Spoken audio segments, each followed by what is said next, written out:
एक गांव था, नाम था ढोलकपुर। बड़ा ही शांत और सुंदर गांव था। लोग हमेशा खुशी से झूमते थे क्योंकि उस गांव में रहता था महाराज रायस्टार, जो अपने गांव के लिए एक शेर था, जो कभी अपने लोगों के साथ गलत होने नहीं देता था। लेकिन उस गांव में छुपा था एक डरावना राज, एक राज जो सबके दिल में था पर जुबान पे नहीं।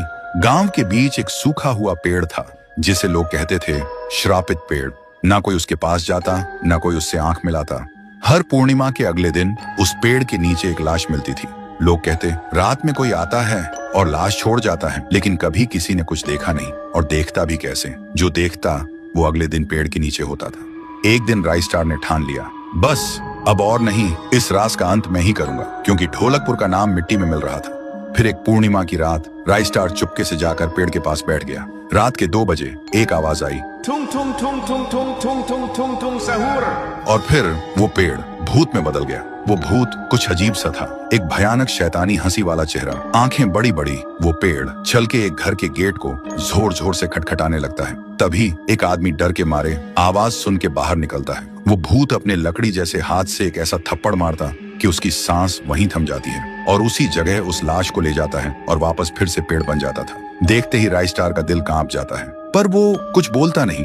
सुबह लोग भीड़ में जमा हुए और रायस्टार ने पहली बार उस पेड़ से बात करने की कोशिश की। पेड़ के अंदर से एक आवाज निकली, क्या तुम सब भूल गए मुझे? रायस्टार बोलता है, तू कौन है?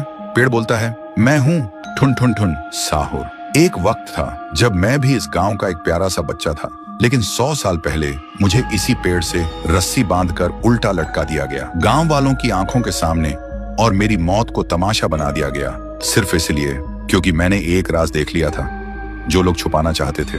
और उसी पल से मेरी रूह इस पेड़ से जुड़ गई। उस दिन से मैं इंसान नहीं, एक सज्जा बन गया, और हर पूर्णिमा में एक राजदार को चुनता हूँ और फिर उसे उसकी खामोशी का हिसाब देता हूँ। रायस्टार बोलता है, लेकिन अब तो वो लोग मर चुके हैं ना, जो तेरा कसूरवार थे। अब तू मासूम लोगों को क्यों मार रहा है? पेड़ कुछ देर चुप रहता है, फिर बोलता है, ठीक है, बस एक बार मुझे याद करो, एक दिया जला दो, फिर मैं कभी किसी को नहीं मारूंगा। फिर रात में सब लोग आते हैं, एक एक दिया जलाते हैं, और तभी पेड़ अपने आप से आग पकड़ लेता है, और आखिर में मुक्ति मिलती ठुन ठुन ठुन साहुर को।